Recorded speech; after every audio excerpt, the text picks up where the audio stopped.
Hello everyone. हम RBI के बारे में पढ़ रहे थे और इससे पहले की सारी टॉपिक्स मैंने कवर करा दी है। आपको प्लेलिस्ट मिल जाएगी, आप वहाँ से जाके चेक कर सकते हो। एंड देन आज आरबीआई की और भी जो चीज़ें हैं इंपॉर्टेंट वो पढ़ते हैं, ठीक है। So management of foreign exchange reserve, RBI क्या करती है? मैनेज करती है फॉरेन एक्सचेंज रिजर्व्स को, ठीक है। फॉरेन एक्सचेंज रिजर्व में क्या क्या आता है? फॉरेन करेंसी एसेट आता है, ठीक है। फॉरेन करेंसी एसेट मतलब कि जो भी हमने फॉरेन करेंसी को रखा हुआ है एसेट के रूप में। Then special drawing rights, SDRs and gold आता है। फॉरेन करेंसी रिजर्व में क्या क्या आ गया? एफसीए आ गया, that means foreign currency asset, special drawing rights and gold. RBI क्या है? Custodian of countries foreign exchange reserve. RBI क्या है? कि आरबीआई ही देखभाल करेगी, देखेगी कंट्री के फॉरेन एक्सचेंज रिजर्व को। ये सारी रिस्पॉन्सिबिलिटी और उसके मैनेजमेंट की रिस्पॉन्सिबिलिटी किसके पास है? इन्वेस्टमेंट की आरबीआई के पास है। तो जो लीगल प्रोविजन है governing management of foreign exchange reserve, ये सारी चीज़ें कहाँ लिखी हुई है? ये सारी चीज़ें लिखी हुई हैं आरबीआई एक्ट 1934 में, ठीक है। कि कैसे गवर्न किया जाएगा, मैनेज किया जाएगा फॉरेन एक्सचेंज रिजर्व को। और आरबीआई एक्ट आरबीआई को परमिट करती है कि आप इन्वेस्ट कर सकते हैं इन रिजर्व्स को इन सब जगहों में, ठीक है। कहाँ कहाँ आरबीआई इन्वेस्ट कर सकती है? डिपॉजिट कर सकती है बैंक फॉर इंटरनेशनल सेटलमेंट, ठीक है। एंड अदर सेंट्रल बैंकों के साथ जो है ये डिपॉजिट कर सकती है इंटरनेशनल सेटलमेंट के लिए, और अदर सेंट्रल बैंक के साथ डिपॉजिट कर सकती है। फिर डिपॉजिट कर सकती है फॉरेन कमर्शियल बैंक्स के साथ। फिर डेब्ट इंस्ट्रूमेंट रिप्रेजेंटिंग सॉवरिन और सॉवरिन गवर्नमेंट लायबिलिटी, क्या किया जा सकता है? डेब्ट इंस्ट्रूमेंट, यानी कि अगर उधार है चुकाने के लिए भी इसका यूज़ किया जा सकता है, ठीक है। देन कुछ other instrument as approved by central board of RBI. अब अगर सेंट्रल बोर्ड ऑफ आरबीआई कहती है कि कुछ और भी चीज़ हैं जिसको जहाँ आप इसका यूज़ कर सकते हैं इन रिजर्व्स का, तो आरबीआई फिर कर सकती है, ठीक है। तो हमने ये देख लिया कि आरबीआई इन रिजर्व्स को कहाँ कहाँ यूज़ करेगी। डिपॉजिट करेगी बैंकों के साथ इंटरनेशनल सेटलमेंट के लिए और अदर सेंट्रल बैंक, ये सारी चीज़ें हमने देख ली। तो जो बेसिक पैरामीटर है आरबीआई की पॉलिसी का फॉरेन रिजर्व मैनेजमेंट के लिए, बेसिकली ये क्यों किया जाता है कि फॉरेन रिजर्व इतना ज़रूरी क्यों है हमारे लिए? सेफ्टी, लिक्विडिटी और रिटर्न्स, ये तीनों चाहिए आरबीआई को, ठीक है। सेफ्टी होनी चाहिए, लिक्विडिटी होनी चाहिए और रिटर्न होनी चाहिए। आरबीआई यूज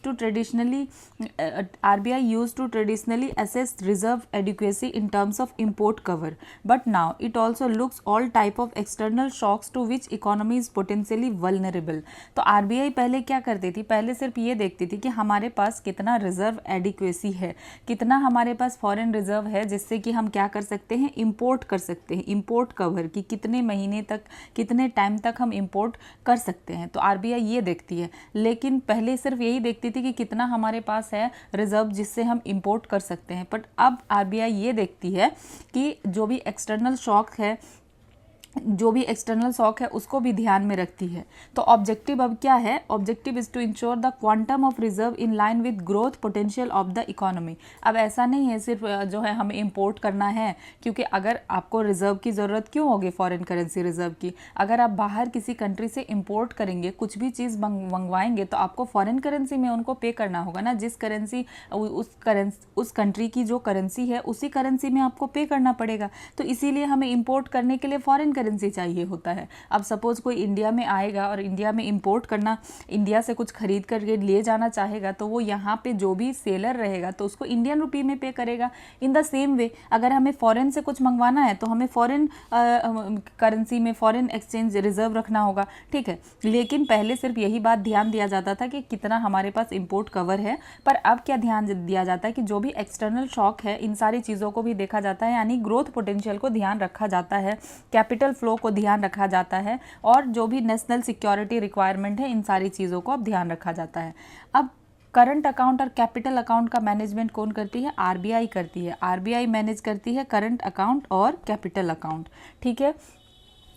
तो आरबीआई क्या मैनेज करती है? करंट अकाउंट और कैपिटल अकाउंट को मैनेज करती है, which has been explained in the detail under balance of payment topic. तो जो कि बैलेंस ऑफ पेमेंट टॉपिक में हम पढ़ेंगे कि करंट अकाउंट और कैपिटल अकाउंट को आरबीआई कैसे मैनेज करती है। Then banker to central and state government. तो आरबीआई क्या है? बैंकर है। बैंक किसका? जैसे हमारे लिए नॉर्मल बैंक होते हैं उसी तरीके के लिए सब बैंकों के लिए ये जो है सेंट्रल और स्टेट गवर्नमेंट के लिए ये क्या है? बैंक है। जब सेंट्रल गवर्नमेंट को और स्टेट गवर्नमेंट को ज़रूरत पड़ेगी तो वो कहाँ जाएंगे? आरबीआई के पास जाएंगे।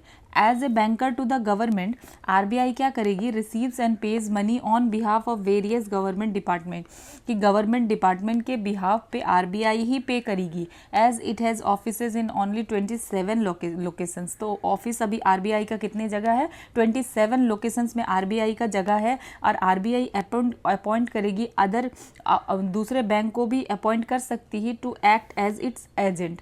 ठीक है, तो आरबीआई जो है किसी भी बैंक को ले सकती है, अपॉइंट कर सकती है कि उसके एजेंट के रूप में काम करेगी for undertaking the banking business on behalf of government. ताकि जो बैंकिंग बिजनेस है गवर्नमेंट का, उसको कौन देखेगा, तो उसको देखने के लिए कोई तो होना चाहिए। अब आरबीआई का तो सिर्फ 27 लोकेशन पे आरबीआई है, और इतने बड़े कंट्री को देखना तो आरबीआई चाहे तो एजेंट बैंक जो है कर सकती है इन सारे कामों को देखने के लिए, इन सारे ऑपरेशंस को देखने के लिए। ठीक है, then earlier schedule public sector banks जो थे, पहले क्या थे, schedule public sector bank and only few private sector banks were allowed to take up government related business like collection of taxes, pension payment and small savings scheme like PPF, Kisan Vikas पत्र।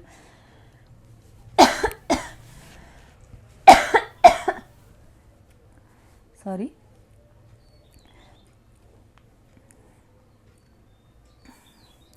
तो पहले क्या होता था, जो शेड्यूल पब्लिक बैंक्स थे और कुछ few large private sector banks थे, तो इन्हीं के पास क्या था, इन्हीं को अलाउ था कि ये गवर्नमेंट रिलेटेड बिजनेस कर सकती है, टैक्स कलेक्ट कर सकती है। ठीक है, पेंशन पेमेंट और small saving schemes like PFF और किसान विकास पत्र, सुकन्या समृद्धि योजना एक्सेट्रा कर सकती है। लेकिन but this embargo on private sector banks has been lifted and now all public and private sector schedule commercial bank can act as agent banks of RBI. तो पहले जो ये कहा गया था कि सिर्फ पब्लिक सेक्टर बैंक ही कर सकती है, और कुछ प्राइवेट सेक्टर बैंक जो है सारा गवर्नमेंट की चीज़ों को, बिजनेस को देख सकती है।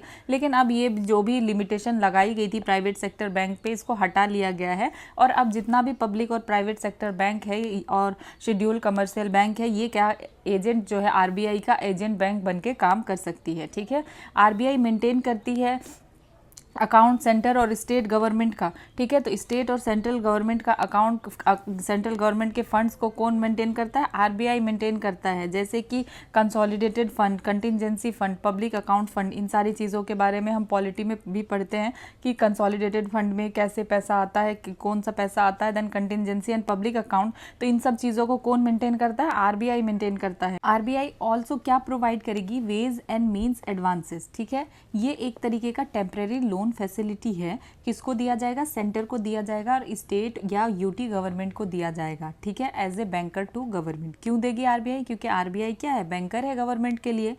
तो वेज एंड मीन्स एडवांसेस जो है, इसको डिज़ाइन किया गया है टू मीट टेम्परेरी मिसमैच, जो भी टेम्परेरी मिसमैच हो रही है रिसीट एंड पेमेंट में। ठीक है, गवर्नमेंट का अगर प्रॉब्लम हो रही है रिसीट और पेमेंट में टेम्परेरीली, तो इसको दिया जाएगा और फैसिलिटी अवेल किया जा सकता है गवर्नमेंट के द्वारा अगर गवर्नमेंट को इमीडिएट कैश की ज़रूरत है। ठीक है, अब अगर गवर्नमेंट को इमीडिएट कैश की ज़रूरत है तो वो कहाँ से लेगी, आरबीआई के पास जाएगी और कैश लेगी। देन जो WMA है is a loan facility from the RBI for 90 days which implies the government has to vacate the facility after 90 days. तो मतलब जो फैसिलिटी RBI दे रही है वेज एंड मीन्स एडवांसेस का, ठीक है, वेज एंड मीन्स एडवांसेस से, तो ये कितने दिनों के लिए होगा, सिर्फ 90 डेज के लिए होगा। 90 डेज से ज़्यादा ये अवेल नहीं कर सकती है। ठीक है, और इंटरेस्ट रेट करंटली किस पे चार्ज किया जाता है, रेपो रेट पे चार्ज किया जाता है। और लिमिट जो है वेज एंड मीड एडवांसेस पे का, इसको म्यूचुअली कौन डिसाइड करेगी, आरबीआई डिसाइड करेगी और गवर्नमेंट ऑफ इंडिया मिलकर के डिसाइड करेगी कि कितना जो है इंटरेस्ट रेट होना चाहिए। तो वेज और मीड एडवांसेस ये क्या है, जस्ट अ लोन पेपर है, ये एक लोन पेपर है, लेकिन इसको ट्रेड नहीं किया जा सकता है। जैसे कि टी बिल है, डेटेड सिक्योरिटी है, स्टेट डेवलपमेंट लोन्स है, and then cash management bill है। तो ये सारे क्या है, ट्रेडेबल है, लेकिन वेज एंड मीन्स एडवांसेस को टेम्परेरी मिसमैच के लिए यूज़ किया जाता है। और इसको जो है एक और चीज़ है इसमें कि फिस्कल डेफिसिट को, इसको वेज एंड मीन्स एडवांसेस का यूज़ नहीं किया जाएगा फिस्कल डेफिसिट को फंड करने के लिए। ठीक है, ये इंपॉर्टेंट बात है, याद रखना है कि ये टेम्परेरी तो दिया जाता है, लेकिन क्या इससे फंड किया जा सकता है फिस्कल डेफिसिट। और गवर्नमेंट का अगर फिस्कल डेफिसिट है तो क्या इसको भरा जा सकता है, नहीं भरा जा सकता है। ठीक है, वेज एंड मीन्स एडवांसेस से। तो फिस्कल डेफिसिट को भी हम आगे जाकर के आगे के चैप्टर में डिटेल में पढ़ने वाले हैं। उसके बाद besides its arrangement for investment of surplus cash balances of the government as portfolio manager. और ये क्या है कि क्या करेगा, ये एक तरीके का पोर्टफोलियो मैनेजर है। जो भी अगर गवर्नमेंट का सरप्लस कैश बैलेंसेस है तो इसको क्या करेगा, ये इन्वेस्ट करेगा, अरेंजमेंट करेगा कि कहाँ कहाँ इन्वेस्ट होना चाहिए। तो ये एक तरीके का पोर्टफोलियो मैनेजर है। और आरबीआई कैसे एक्ट करेगी, ये एडवाइस भी करेगी गवर्नमेंट को। जब ज़रूरत है गवर्नमेंट को किसी भी एडवाइस की तो आरबीआई जो है बैंकिंग और मॉनिटरी और बैंकिंग रिलेटेड मैटर में एडवाइस कर सकती है। तो ये हमने इंपॉर्टेंट चीज़ें पढ़ ली गवर्नमेंट के रिगार्डिंग। देन डेथ मैनेजर है ये सेंट्रल और स्टेट गवर्नमेंट की। अब अगर सेंट्रल और स्टेट गवर्नमेंट का कर्ज हो गया, उधारी हो गया, तो मैनेज कौन करेगा, आरबीआई ही मैनेज करेगी। डेथ मैनेजर कौन है, सेंट्रल और स्टेट गवर्नमेंट की आरबीआई। आरबीआई मैनेज करेगी पब्लिक डेथ एंड इशू करेगी न्यू लोन्स। ठीक है, क्या जो भी गवर्नमेंट की का उधारी है, कर्जा है, उसको मैनेज करेगी, नया लोन इशू करेगी ऑन बिहाफ ऑफ सेंट्रल और स्टेट गवर्नमेंट। सेंट्रल और स्टेट गवर्नमेंट के बिहाफ पे इशू करेगी नया लोन। आरबीआई क्या करेगी, डेब्ट मैनेजमेंट। आरबीआई का डेब्ट मैनेजमेंट पॉलिसी का एम क्या रहता है कि minimize the cost of borrowing. तो जो उधार ले रहे हैं तो इसका कॉस्ट जो है ये कम से कम हो, रिस्क कम हो, ठीक है, और स्मूथ हो, मैच्योरिटी, मतलब जो भी डेब्ट का रहता है कि कम से कम उधारी हो और लोन जो है इंटरेस्ट जो है कम रहना चाहिए, या सारी चीज़ें जितनी भी पॉलिसीज़ होती हैं उन सबको कौन देखता है, बेसिकली आरबीआई देखता है। Then banker to the banks, तो ये बैंकों का भी बैंक है। ठीक है, RBI enables banks to open their current account with RBI. जैसे हम अपना करंट अकाउंट या सेविंग अकाउंट बैंकों के साथ खोलते हैं तो आरबीआई जो है बैंकों को कहती है कि आप अपना करंट अकाउंट हमारे साथ खोल सकते हैं फॉर मेंटेनेंस ऑफ सीआरआर और एसएलआर, क्योंकि बैंकों को तो कुछ रिजर्व रखना होता है, सीआरआर और एसएलआर जो अपने एनडीटीएल का कुछ परसेंटेज। ठीक है, इसको हमने काफ़ी डिटेल में पढ़ा है पिछले क्लासेस में कि सीआरआर और एसएलआर क्या है। तो सीआरआर और एसएलआर बैंकों को मेंटेन रखना पड़ता है, इसीलिए उसको अपना करंट अकाउंट जो है आरबीआई के साथ खोलना पड़ता है। ठीक है, आरबीआई कैसे एक्ट करती है, act as a common banker for different banks. ठीक है, to enable settlement of inter bank transfer of fund. तो अब अगर बैंकों के बीच में कोई सेटलमेंट करना है, ट्रांसफर होना है फंड का, तो आरबीआई एक तरीके से कॉमन बैंकर बनेगी। ठीक है, उन बैंकों के बीच में। देन आरबीआई प्रोवाइड करेगी short term loan and advances to bank for specific purpose. तो अब अगर कोई बैंक को शॉर्ट टर्म के लिए पैसे की ज़रूरत है तो वो कहाँ जाएगा, आरबीआई के पास जाएगा। और आरबीआई क्या है, लेंडर ऑफ लास्ट रिजॉर्ट। क्या है RBI, lender of last resort है कि अब बैंकों के पास कोई ऑप्शन नहीं रहा, कहीं से कुछ नहीं मिल रहा है, कोई ऑप्शन नहीं है, तो कहाँ जाएगा, आरबीआई के पास जाएगा। ठीक है, और आरबीआई क्या करेगा, रेस्क्यू करेगा बैंकों को जो कि सॉल्वेंट हो गया है। सॉल्वेंट का मतलब क्या है कि बैंकरप्ट हुआ नहीं है लेकिन टेम्परेरी लिक्विडिटी, यानी उसके पास टेम्परेरी पैसों की प्रॉब्लम है। लिक्विडिटी का क्या मतलब है कि फंड्स जो है उसके पास है नहीं। ठीक है, तो by supplying it with much needed funds against good collateral at a penal rate of interest. तो आरबीआई क्या करेगी, रेस्क्यू करेगी, जिस बैंक को ज़रूरत है तो उस बैंक को क्या करेगी, सप्लाई करेगी, पैसे देगी। ठीक है, RBI provides this emergency liquidity assistance. तो आरबीआई क्या करेगी, तो इमरजेंसी असिस्टेंट, तो ये कोलेटरल यहाँ रहेगा। ठीक है, ये फंड तो देगी लेकिन गुड कोलेटरल रहना चाहिए, पीनल रेट भी रहना चाहिए। मदद तो कर देगी आरबीआई लेकिन बाद में उसको क्या करना पड़ेगा, पीनल रेट भी, इंटरेस्ट भी देना पड़ेगा। ठीक है, और कुछ कोलेटरल भी उसको रखना पड़ेगा। तो आरबीआई ये इमरजेंसी लिक्विडिटी असिस्टेंस जो प्रोवाइड कर रही है only if troubled financial institution has exhausted all resources. अब जो है कहने का क्या मतलब है कि बैंक ने क्या किया, हर जगह हाथ पांव मार लिया, मतलब जो भी कर सकता था सारा कुछ खत्म हो गया है। अब अगर नहीं कुछ मिल रहा है ऑप्शन, तभी जाके आरबीआई पैसे देगी। ठीक है, तो it can obtain from market and from RBI's regular liquidity facility like LF, MSF etcetera. तो क्या कह रहे हैं कि जितनी भी चीज़ें थी पहले तो इस बैंक ने कर ली। सपोज अगर कोई बैंक है और ये बैंकरप्ट हो रहा है, इसने सब कुछ ट्राई कर लिया, लेफ में भी पैसे ले लिए, MSF में से भी ले लिया, सारी जो भी चीज़ें थी सब कुछ कर चुके हैं, लेकिन अब कोई ऑप्शन नहीं है, तब जाके आरबीआई अब यहाँ पे इसको फंड देगी और यहाँ पे पीनल रेट ऑफ इंटरेस्ट रहेगा। ठीक है, और आरबीआई क्या करेगी, एक्सटेंड करेगी इस फैसिलिटी को to protect the interest of depositor of the banks. तो आरबीआई क्या ये फैसिलिटी क्यों देती है? बेसिकली आरबीआई का एक ही एम, मोस्टली एम ये होता है कि उसको क्या करना है, जो भी बैंक में पैसे डिपॉजिट कर रहे हैं डिपॉजिटर, तो उनका पैसा सेफ रहना चाहिए। ठीक है, तो ये सारी प्रॉब्लम नहीं आए इसलिए ये क्या करेगी, बैंकों को पैसा देगी। ठीक है, अगर ऐसा होगा तो क्या होगा, फिर प्रॉब्लम होगा, सारे बैंकों का जो भी चीज़ें होगी प्रॉब्लम हो जाएगी, लिक्विडिटी की प्रॉब्लम हो जाएगी, इम्पैक्ट पड़ेगा मैक्रो इकोनॉमिक और फाइनेंशियल स्टेबिलिटी पे।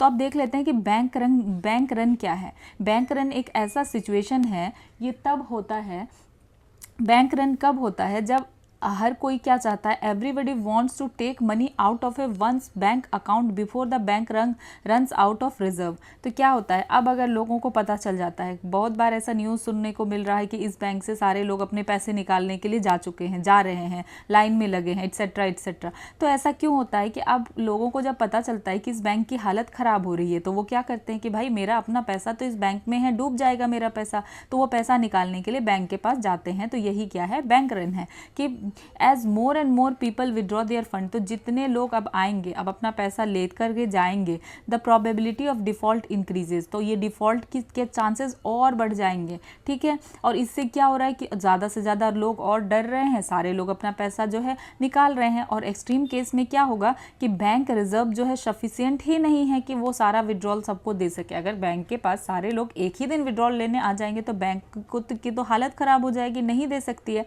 ठीक है, तो बैंक रन क्या है, टिपिकली रिजल्ट ऑफ पैनिक। तो ये बेसिकली क्या होता है कि लोग डर जाते हैं और उसी की वजह से फिर डिफ़ॉल्ट हो जाता है। तो इस सिचुएशन में क्या होता है कि आरबीआई स्टैंड्स लेती है by commercial bank as a guarantor and extends loan to ensure the solvency of the bank.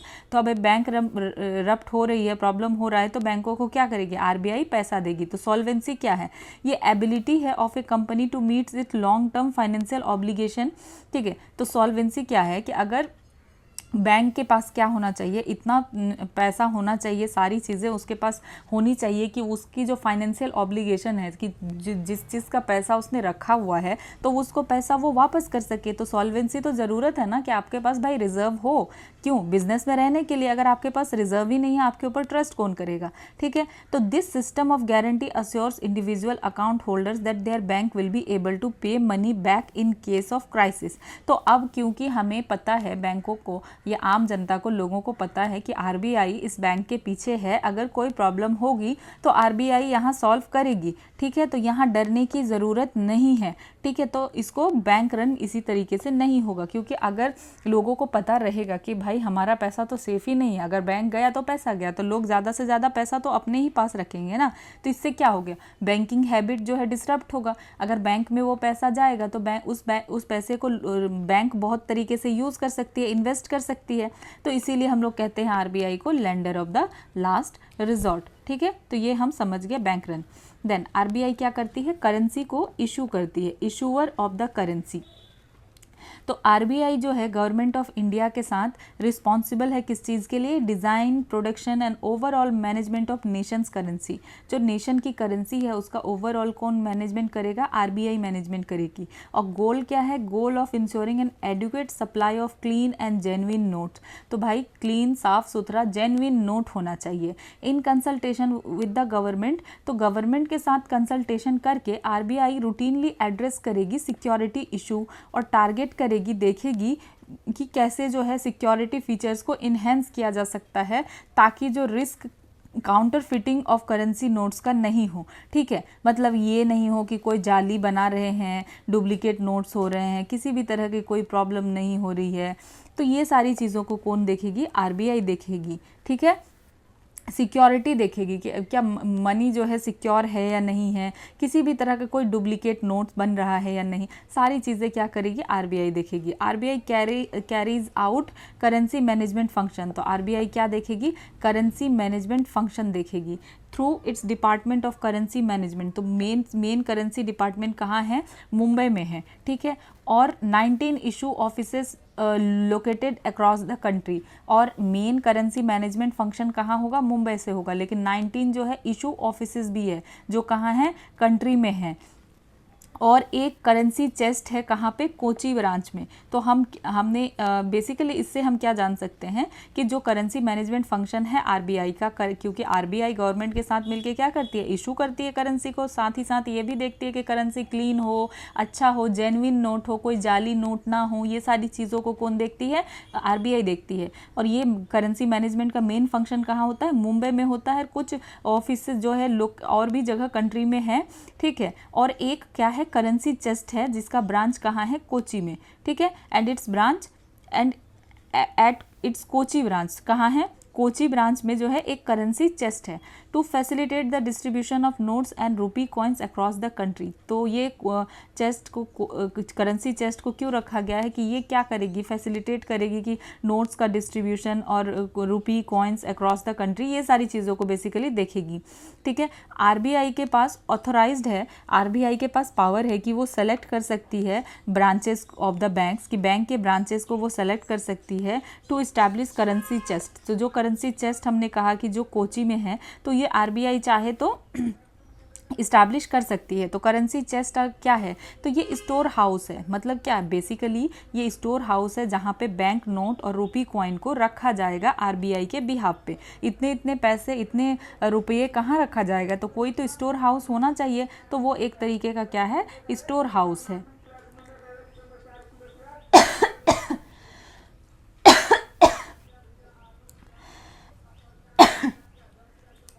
Sorry, give me a moment.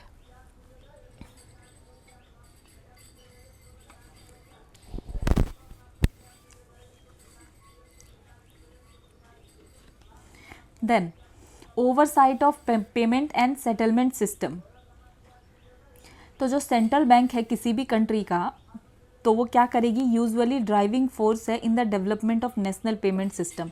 तो हमने पहले ही देखा था कि आरबीआई जब से बनी थी तब से जो है डेवलपमेंट में बहुत बड़ा इसका रोल था। तो आरबीआई क्या है, सेंट्रल बैंक ऑफ इंडिया है, और ये डेवलपमेंटल रोल ले रही है, बहुत सारे इनिशिएटिव ले रही है ताकि सेफ, सिक्योर और sound, efficient, accessible, authorised payment system हो हमारे पास, ठीक है। क्या क्या है, सेफ, सिक्योर, साउंड, इफिशिएंट और एक्सेसिबल और ऑथोराइज्ड पेमेंट सिस्टम होना चाहिए।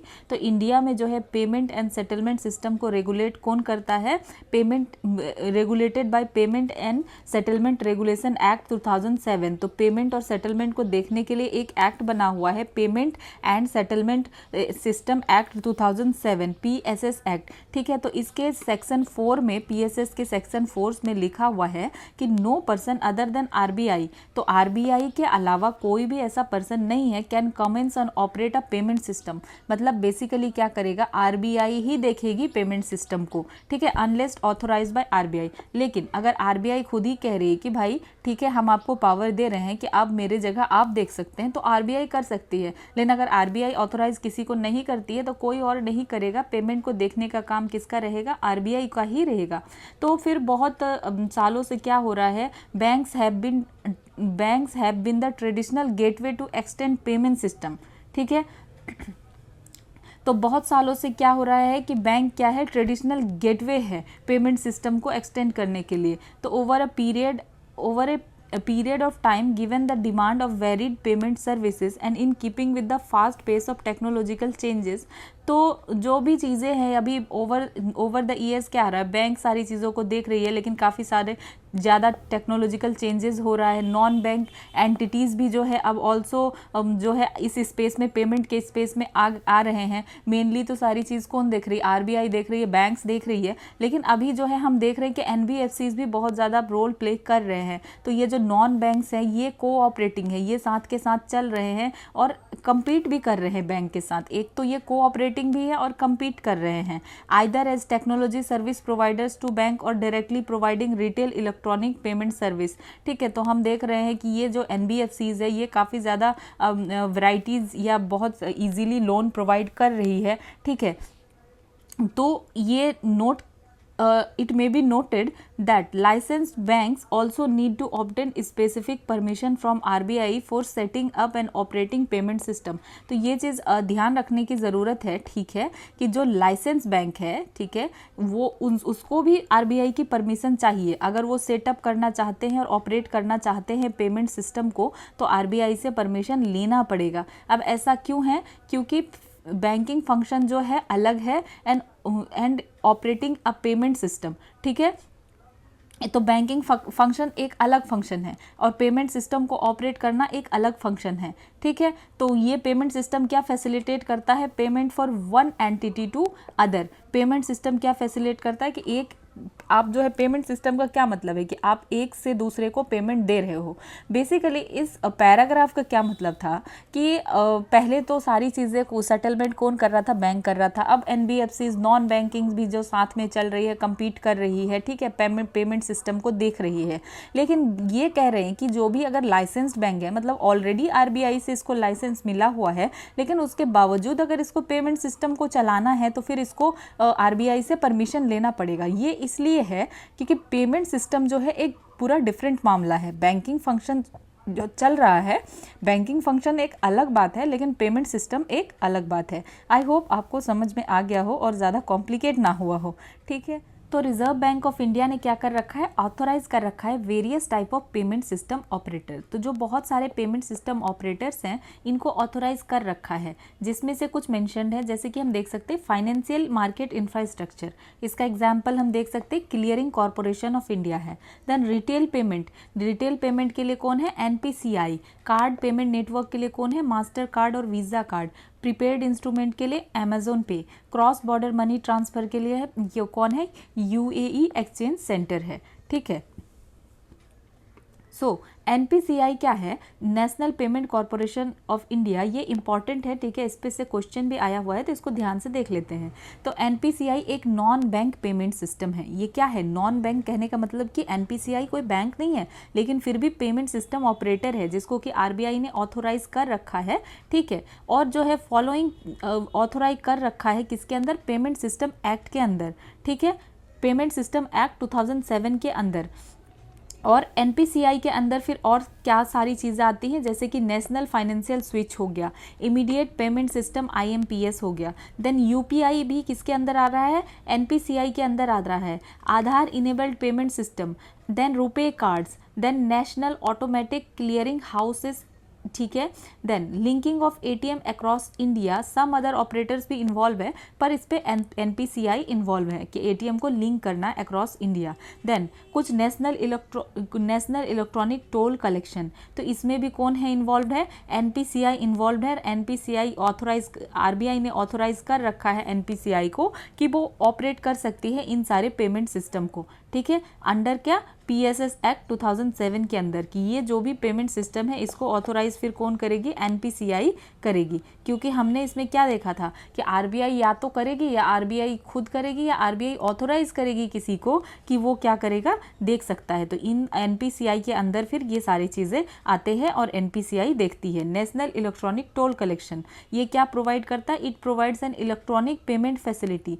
ये एक तरीके का इलेक्ट्रॉनिक पेमेंट फैसिलिटी प्रोवाइड कर रहा है कस्टमर को, जो पेमेंट कर सकते हैं to make payments at national, state और सिटी टोल्स प्लाजा पे। तो जो भी टोल्स आप देख सकते हैं तो आजकल क्या आ गया है, इलेक्ट्रॉनिक हो चुका है, ठीक है। जैसे कि identifying vehicle uniquely through FASTag, तो फास्टैग ऐप है जिसके थ्रू क्या किया जा सकता है, इजीली अब जो है टोल का पेमेंट किया जा सकता है, टोल कलेक्शन। तो ये सारी चीज़ों को कौन देखती है, एनपीसीआई देखती है। एनपीसीआई एक non bank payment system operator है जो कि इन सारे को ऑपरेट करती है। और पावर किसने दे रखा है, आरबीआई ने पावर दे रखा है, ठीक है। आई एम रिपीटिंग इट मतलब ज़्यादा, क्योंकि क्या है कि ये इंपॉर्टेंट है और एग्जाम में इसको पूछा जा चुका है। तो एनपीसीआई क्या है, नॉट फॉर प्रॉफिट कंपनी है, ठीक है, जहां पे 51% स्टेक जो है कौन ओन करता है, पब्लिक सेक्टर बैंक ओन करता है। एनपीसीआई क्या है, ये प्रॉफिट के लिए नहीं है, नॉट फॉर प्रॉफिट कंपनी है। और 51% स्टेक कौन ओन कर रहा है, पब्लिक सेक्टर बैंकों के पास ही 51% इसका शेयर है,